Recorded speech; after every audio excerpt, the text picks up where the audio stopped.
ichida kofe bo'ladi. Endi faqat chashka bilan yurar ekan bu doktor deb o'ylasa kerak.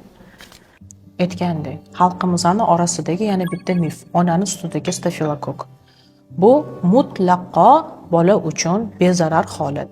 Ya'ni rivojlangan davlatlarda onani suti stafilokokk uchun tekshirilmaydi. Hattoki tillarang stafilokokk chiqqan taqdirda ham bu bolani emizmaslik uchun ko'rsatma bo'la olmaydi. Chunki bu bolani organizmiga mutlaqo xavfsiz. Ya'ni bolani emizishda davom ettirish kerak va bu ilmiy asosga ega.